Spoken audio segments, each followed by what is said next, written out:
Hello and welcome to Wretched Rentals Shorts. This is our first episode on Screamify. Yes, very exciting. Super exciting. Been looking forward to this. We decided to start our first show with Friday the 13th. 45-year anniversary. The movie took place on a Friday the 13th in June. We had a Friday the 13th this June, so it just felt right. Yep. Had you ever seen this movie, Emily? Yeah, I think you know that. I've definitely seen this movie. It's not my favorite. No. It is one of mine. It holds a special place in my heart, I guess. At least in one of our hearts. Do you remember what the cover looked like? Yeah, it's like a silhouette of a man holding a knife, that's bloody or whatever. Yes. And then there's like scenery in the background with some people in it. Counselors. The counselors, yeah. It's a pretty iconic visual. Yeah. I mean, I remember going to the rental store and seeing it. It was like, it stuck right out to you. Oh, definitely. Especially if you're a fan of slasher-type horror. Yes, definitely. Do you remember how old you were when you first saw this movie? Because you were probably like one years old when this movie was made, so... Yeah, Oh, maybe 2, yeah. Yeah, I think it might have been 2. I don't know. So this one, I would say, I was probably like between 8 and 10 the first time I saw it. Okay. I would say it was like 8 or 9 when I saw this for the first time. Yeah. It's actually not the first Friday the 13th movie that I've seen. In fact, the first horror movie that I ever saw was Friday the 13th Part 2. Okay. We watched, my parents didn't know that I was watching along with them. It was one of those situations. Snuck out. The old lady next to the couch. Yes. I was probably 3. And that pretty much started my love affair with horror, I think. Yeah. So, let me say this. Some people are going to get heavily offended by my opinion about this movie. But, as a standalone movie, it's okay. Okay, go ahead. But the franchise, I think, is just a huge money grab. Okay. Yeah, that's just kind of how I feel about it. Yeah. Well, the first one it takes itself very serious. Like the story, the kills, like that's it takes what itself I say. super serious. As a standalone, it's okay. Yes. The trouble is when, spoiler alert, when Jason becomes the killer, it gets slightly goofier, and I don't know how to say it. It loses something in the translation, I guess. Like, the first movie is a pretty well done who did it, like a whodunit. Yeah. It reminds me a lot of the Italian giallo movies. Yeah, we had talked about that. And then do you remember saying that, and you were right about this, do you remember when, oh gosh, so they're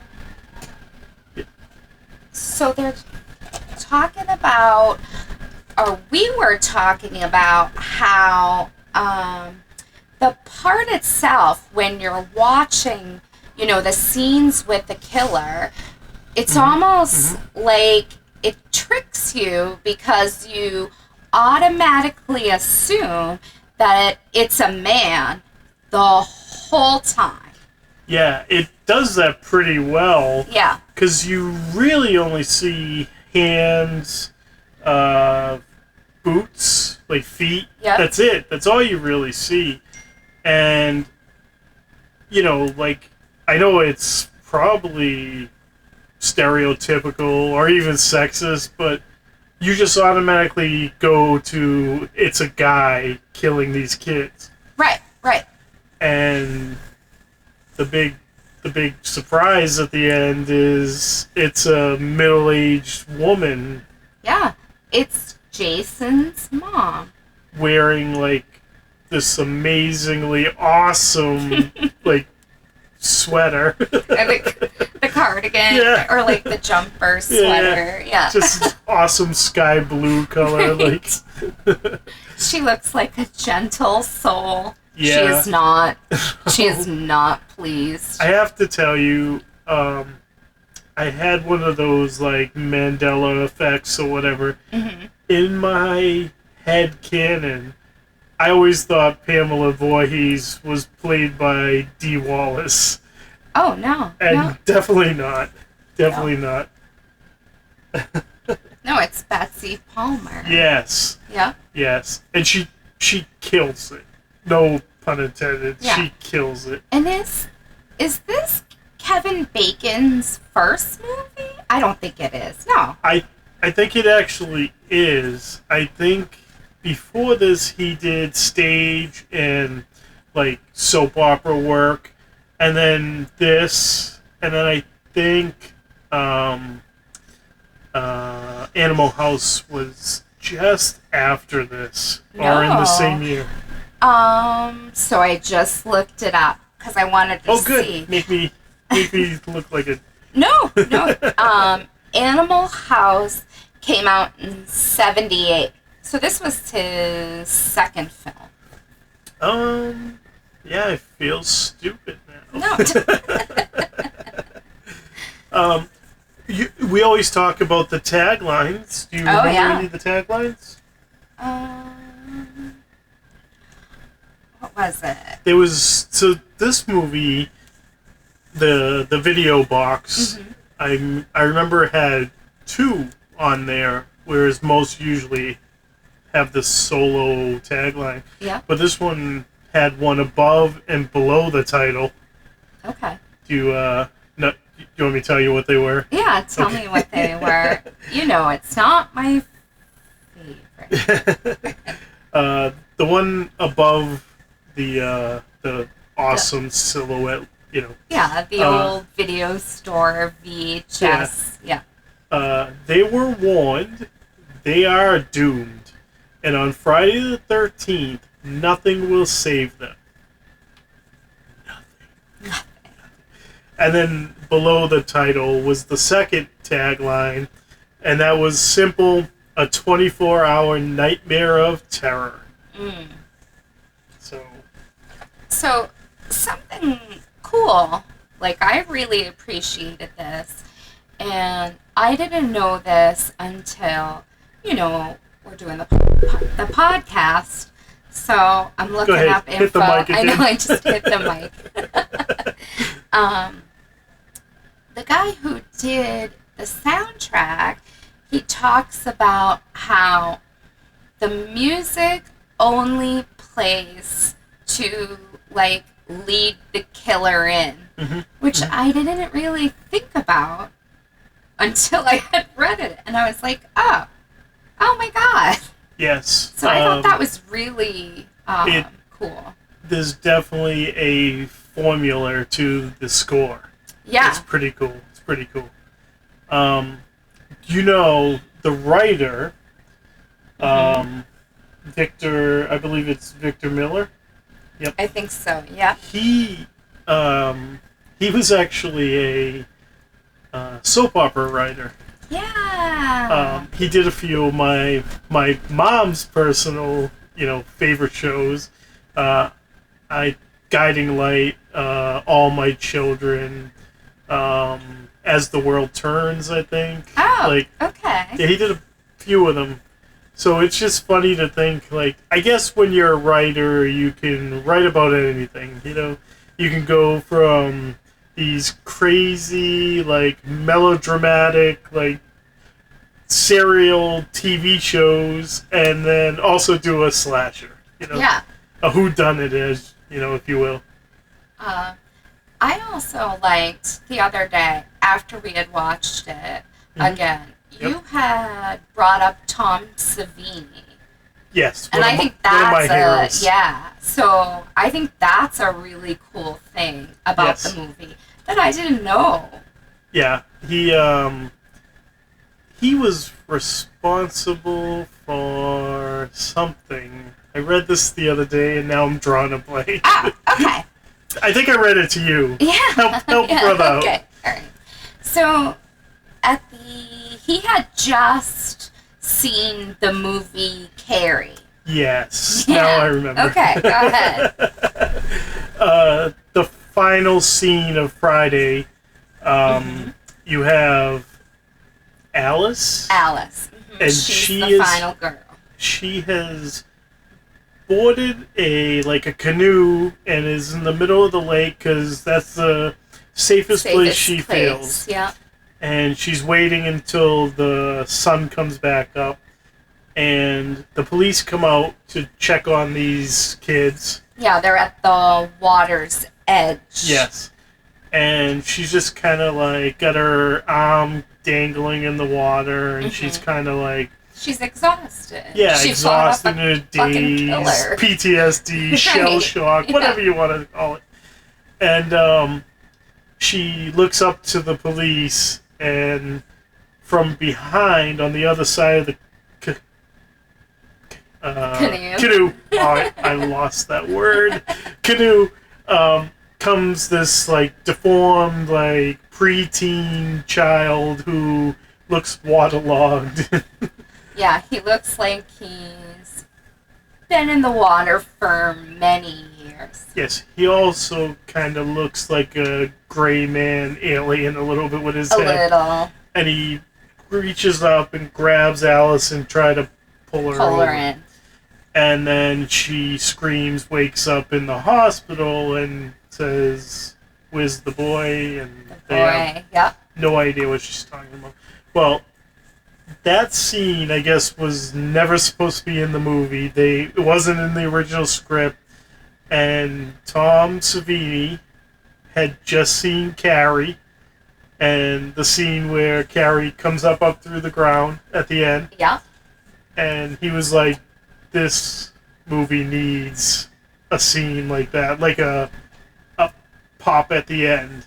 Yeah, which was the right way to go. Yeah, because when you think of this movie, there's really 2, 3 iconic scenes in horror.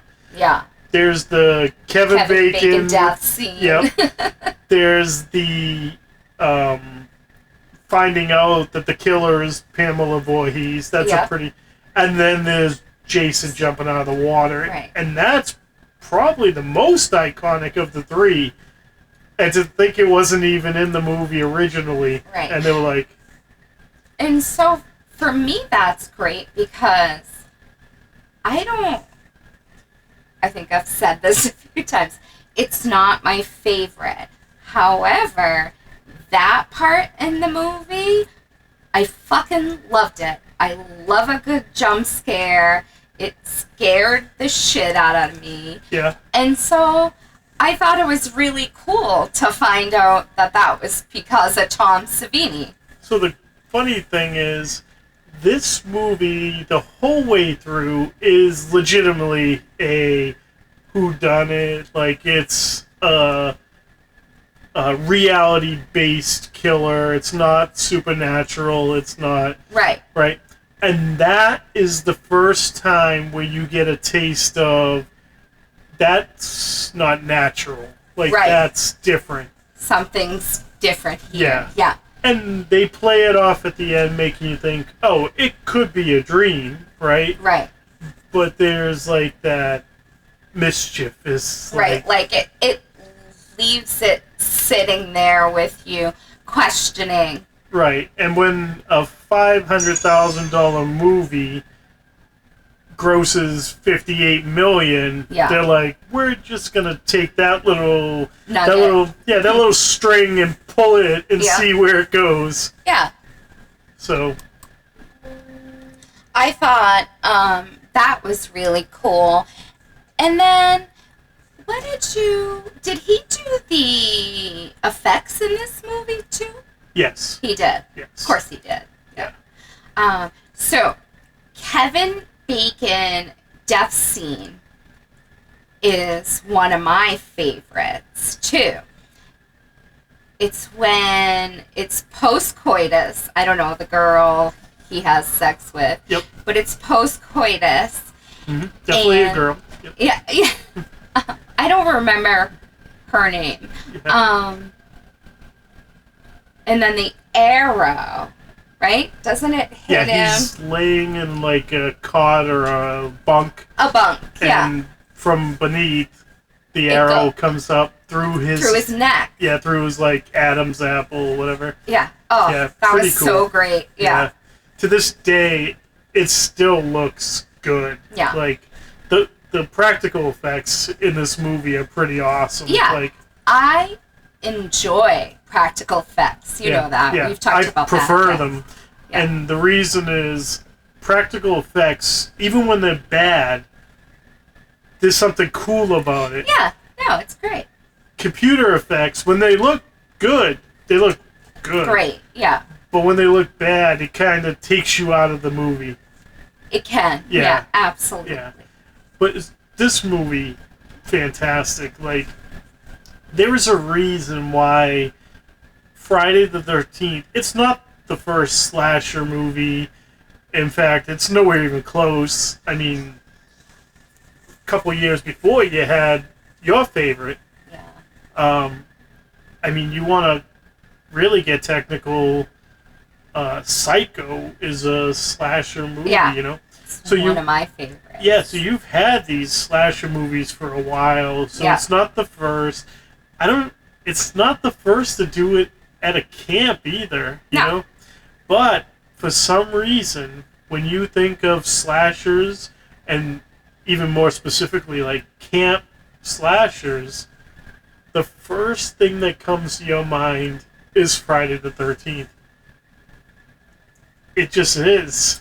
And there's a reason for it. And it's because it is really well done. No, that's fair because even not being a huge fan of it, when you discuss slashers with anyone, it's a huge part of the discussion. Yeah. So I get it. Yeah. I mean, there are others, obviously, like Sleepaway Camp. Yeah. But Sleepaway Camp doesn't have a, like, spoof, like, classic either. Like, Friday the 13th has Saturday the 14th. You know? Like, yeah. In fact, I think in Sleepaway Camp, they make that same joke. I think somebody at the end is like, what day is it? And they're like, oh, it's Saturday the 13th. Like, if I remember right, it's been a while since I've seen it. But so there's a reason that movie, this particular movie, lives on. You know, it's just... And I think it's the twist ending, really. I think it's that it's Pamela Voorhees, that it's this middle-aged woman. You don't see it coming. You don't see it coming, no. Yeah, I think it's just... And they really do a well job of hiding it till the end. Yes, like, right up till the end, Even when you get introduced to get her... the feel that it's going to be a man. Yeah. Even when you get introduced to her at the end of the movie, when she shows up and you know, Alice sees her for the first time and she's like, oh, I'm a friend of Stacy's, which is the guy who owns its last name. Even then, you're like, oh, where's this going, Yeah. And then, oh, we just sixth sensed you. Like, So, so we rate our movies that we watch and talk about on the podcast. Yep. Philly, do you want to give them that information, and then we'll give our ratings? Sure. Like Emily just said, we rank our movies 1 through 5 stars. We put that on our Letterboxd account. You can search Wretched Rentals on Letterboxd, or you could go to our link tree at Wretched Rentals, and it will have all of our different links there, including Letterboxd. Yep. And you'll also get to hear us on Screamify, which we're so thankful for the opportunity. If you like what we do, we are doing shorter versions. This is the Yep. shorter version? That's what I mean. Yeah, we're doing the shorter versions for Screamify. Yep. And then you could head to our link tree if you want to hear longer versions of movies. Yeah, our other podcast, which is just Wretched Rentals, is on, as of right now, Spotify and SoundCloud, and those are on our link tree as well. We usually do a longer podcast where we go scene for scene throughout the entire movie. Yeah.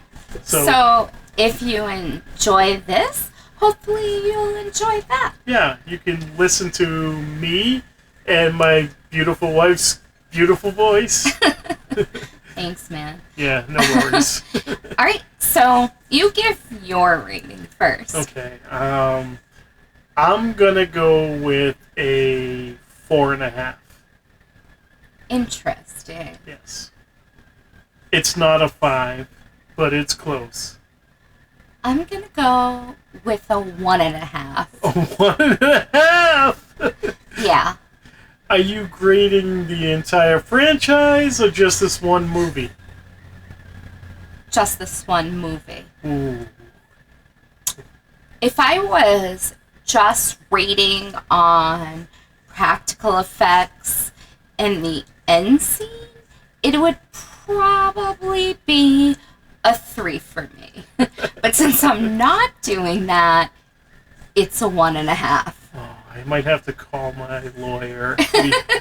We might have to separate for a while. Alright, so you're a 1.5. I'm a 4.5. That's 6 divided by 2 gives it a 3. Fair. So this movie is a straight up 3. Yep. Okay. I'm okay with that. Okay. Thanks for checking us out and listening. Yeah. What she said. Also, I just want to thank our amazing producer Anthony, as I always do. Thanks, Aunt. And I guess we can end it here. And, Yeah. You know, We'll see you next time. be kind and unwind.